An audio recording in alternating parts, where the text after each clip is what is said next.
Today, we're stepping back in time to 1955, the year Japan introduced its very first mass-produced luxury sedan, the Toyota Crown. A car that not only symbolized post-war recovery, but also laid the foundation for Toyota's dominance in the automotive world. Let's take an in-depth journey through its history, design, performance, and legacy. The 1955 Toyota Crown came with a design that was elegant yet purposeful. The body was crafted with smooth curves, a large chrome grille, rounded fenders, and pronounced headlights that gave it a dignified presence. Measuring about 4.3 meters in length, it had a stately stance for its time.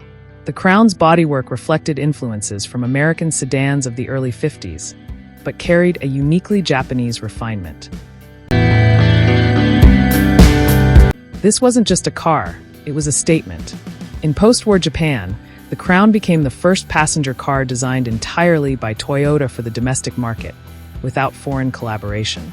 It was aimed at government officials, business executives, and the growing middle class. The launch of the Crown was a huge step forward in Japan's ambition to create world-class vehicles. Under the hood, the 1955 Crown featured a 1.5-liter inline-4 engine producing around 48 horsepower. While that might sound small by today's standards, it was more than adequate for the Japanese roads of the time. The Crown could comfortably cruise at 100 kilometers per hour and offered a smooth 3-speed manual transmission. The engine was built for reliability over raw speed, a key reason why many Crowns served as taxis for decades. Step inside, and you're greeted by a cabin designed with comfort in mind.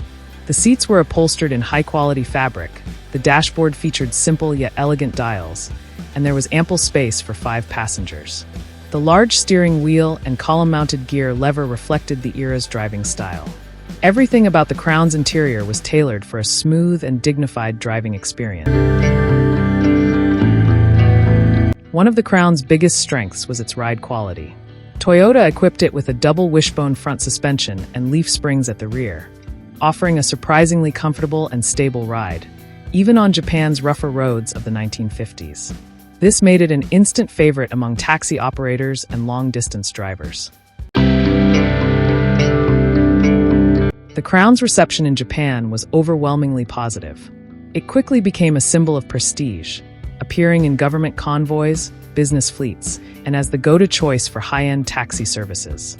It also marked Toyota's first step towards international recognition, eventually paving the way for future exports. Today, the 1955 Toyota Crown is remembered as the car that started Toyota's journey into the luxury sedan market. Over the decades, the Crown evolved into one of Japan's longest-running and most respected automotive nameplates. The modern Toyota Crown still carries elements of that original 1955 vision: luxury, reliability, and dignity on the road. The 1955 Toyota Crown wasn't just a car, it was a turning point in Japanese automotive history. It showed that Japan could design, build, and produce a vehicle that could stand proudly alongside international competition. For collectors, owning a first-generation Crown isn't just about driving a classic, it's about preserving a piece of history.